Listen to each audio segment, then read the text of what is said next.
السلام عليكم ورحمة الله. نحن معكم في مدرجات منتخبنا الوطني بعد الفوز على قينيا بيساو. فرحة الجماهير السودانية. حبيبنا السلام عليكم. عليكم السلام. أول حاجة شفت المباراة بتاعت الليلة بتاعت المنتخب الوطني مع غينيا بيساو، كيف؟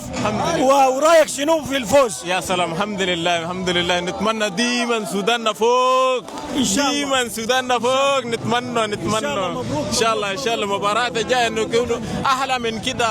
المباراة الجاية يكون احلى من كده. حبيبنا السلام عليكم. أول حاجة عرفنا عليك. دفع الله سليمان عبد الله. دفع الله. رأيك شنو في المباراة بتاعت اليوم مع منتخب غينيا بيساو؟ يا اخي والله المباراة اليوم طلع كمان 100%. مباراة طلع ظابطة وكمان ظابطة ثم ظابطة قدام. إذا مبروك والله مبروك. رأيك شنو في مباراة المنتخب اليوم؟ اليوم ممتع جدا.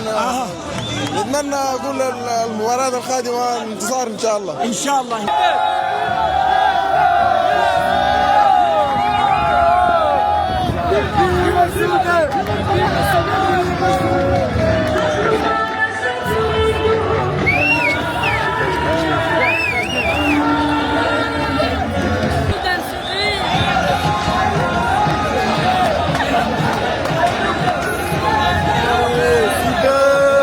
ديما المغرب ديما السودان.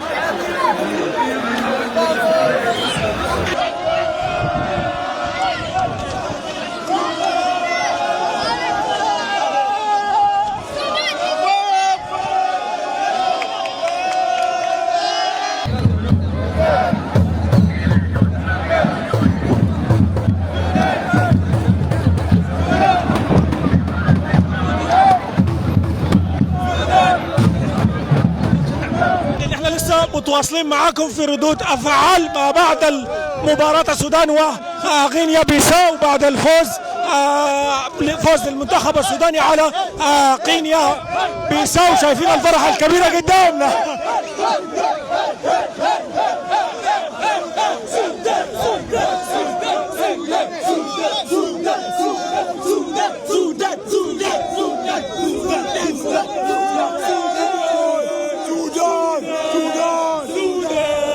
شفنا احتفالات بعض المواطنين المغربيين فرحا بانتصار السودان. اول حاجه اختي عرفينا عليك. السلام عليكم. وعليكم السلام ورحمه الله وبركاته. معك كريمه حسام الدين مستشاره بمقاطعه عين السبع. جينا بواحد العدد كبير الحمد لله، اكثر من 400 مشجع للسودان، والحمد لله فرحنا بزاف انكم ربحتوا. نتمنى لكم ان شاء الله التوفيق في باقي الدوري. الحمد لله. شكرا لكم، شكرا للمغرب وشكرا للملك وشكرا للتنظيم الرائع الجميل. مرحبا بكم. شكرا لكم، شكرا لمساندتكم للمنتخب السوداني. اهلا وسهلا، نورتونا وشرفتونا. الله يخليك. المغرب كله منور بزيارتكم ووجودكم. الله يخليك يا رب. تسلمي. شكرا لكم. مرحبا بكم. وان شاء الله نحن صاعدين، المغرب وكل الدول العربية المشاركة في كأس الأمم الأفريقية إن شاء الله وتصعد للدور القادم بإذن الله تعالى. القائمين على هذا الكان، وكنشكروا جلالة الملك محمد السادس لأنه القائم الفعلي على الرياضة في المغرب، وحنا دائما كنشجعوا يعني الفرق الإفريقية، ونبغوا نتمنى الله إن شاء الله تكون هذا الكاف يكون من أحسن الجولات اللي كاينة في العالم. إن شاء الله. شكرا جزيلا.